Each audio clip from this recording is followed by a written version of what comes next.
காலையில அப்பாவை அம்மா எழுப்பி விட்டு நடுராத்திரி விடாம யாரோ கால் பண்ணிக்கிட்டே இருந்தாங்க. நானும் எமர்ஜென்சியா இருக்குமோன்னு கால் அட்டன் பண்ணேன். அவங்க பேரு கூட கிரிஜான்னு ஏதோ வந்துச்சுன்னு சொன்னதும் அப்பா பயங்கர சாக்குல திரும்பி பார்த்து அதை எதையுமே வெளியே காட்டிக்காம, அவங்க நம்ம ரெகுலர் கஸ்டமர் தான், கனடால இருக்காங்க, எப்போவாவது நேரம் கிடைச்சிச்சுன்னா கால் பண்ணுவாங்க, அவங்க கிட்ட நான் பேசிக்கிறேன்னு சொல்லி சமாளிக்கிறாரு. அப்புறம் அப்பா வேகமா கிளம்பி வந்து சாப்பிடாம கூட ஒரு கிளைண்ட்டை பார்க்க போகணும்னு மீராவோ ஒரு ஆட்டோ பிடிச்சு போக சொல்லிட்டு அவர் மட்டும் தனியா கிளம்புறாரு. அப்பா போனதுமே உனக்கு கிரிஜான்னு யாரையாவது தெரியுமான்னு மீரா கிட்ட கேட்க, இல்லம்மா அப்படி யாரையும் எனக்கு தெரியாதுன்னு சமாளிக்கிறா.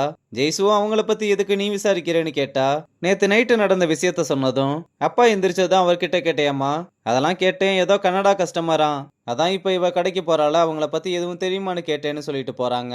இங்க அப்பாவும் கிரிஜாவுக்கு கால் பண்ணி விசாரிச்சுட்டு வேகமா ஹாஸ்பிட்டலுக்கு வந்து என்னாச்சுன்னு கேட்க, டாக்டர் நீங்க யாருன்னு கேட்டா அப்பான்னு சொல்றாரு. அவங்களும் மது சாப்பிடாம இருந்ததுனால சடனா பிபி டவுன் ஆனதுனால மயக்கம் போட்டு விழுந்துட்டா, இப்ப ட்ரிப்ஸ் ஏறிக்கிட்டு இருக்கு, வேகமா சரியாயிருவான்னு சொல்லிட்டு போறாங்க.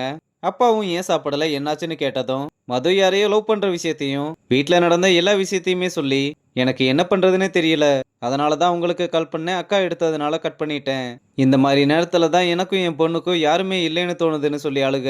இங்க பாரு, எப்பவுமே அப்படி நினைக்காத, எல்லாம் சரியாயிரும்னு கிரிஜாவுக்கு ஆறுதல் சொல்லும் போது மது கண்ணை முழிச்சு பார்க்க கிரிஜா உடனே மதுவை திட்ட ஆரம்பிச்சதும், உடம்பு சரியில்லாத பிள்ளைகிட்ட எதுக்கு இப்படி பேசிக்கிட்டு இருக்க, வீட்டுக்கு போற வர நீ எதுவுமே பேசக்கூடாது, நான் போய் ஜூஸ் வாங்கிட்டு வரேன், அது வர பாத்துக்கோன்னு சொல்லிட்டு போறாரு. இங்க ஜெய்சுவும் கோர்ட்டுக்கு வந்து அவளுக்கு தெரிஞ்ச ஒருத்தவங்க கிட்ட மதுவோட அப்பா பேரை மட்டும் சொல்லி அவங்கள பத்தின டீட்டெயில்ஸ் வேணும்னு கேக்குறா.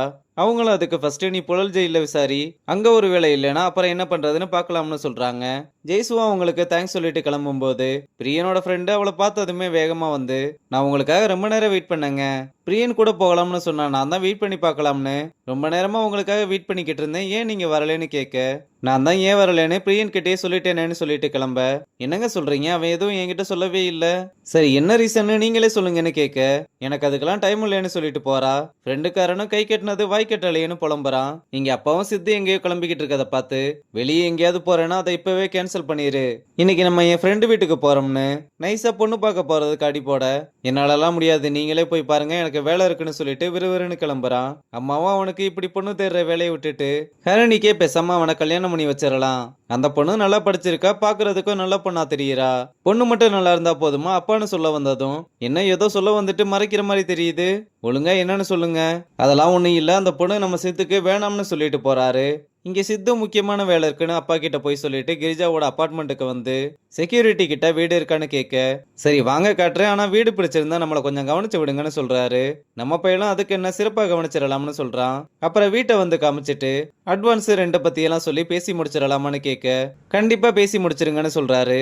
அப்படியே வெளியே வந்ததும் வாட்ச்மேன் கிட்ட காசை கொடுத்து கிரிஜாவோட ஃபேமிலி டீடைல்ஸ் எல்லாம் கேட்டு விசாரிக்கிறான். வாட்ச்மேனே எல்லாத்தையுமே சொல்லிட்டு அவங்க ஹஸ்பண்ட் மட்டும் எப்போ வருவாருன்னு தெரியாது, திடீர்னு வந்துட்டு போவாருன்னு சொல்றாரு. அப்புறம் அப்பா வந்து கிரிஜாவையும் மதுவையும் அபார்ட்மெண்ட்ல விட்டுட்டு கிளம்புனதும் வாட்ச்மேனை ரொம்ப அக்கறையா வந்து மதுவோட உடல் நலத்தை விசாரிச்சுட்டு போறாரு. அப்புறம் மதுவுக்கு சாப்பாடு எடுத்து வச்சுட்டு, இப்படிலாம் அடம் பிடிச்சுக்கிட்டு இருக்காம ஒழுங்கா இந்த லவ் பண்றதெல்லாம் விட்டுருன்னு சொல்ல, அப்பா ரொம்ப கோவமா எந்திரிச்சு வந்து ஃபர்ஸ்ட் அவளை சாப்பிட விடுன்னு மதுவை சாப்பிட சொல்லிட்டு போறாரு.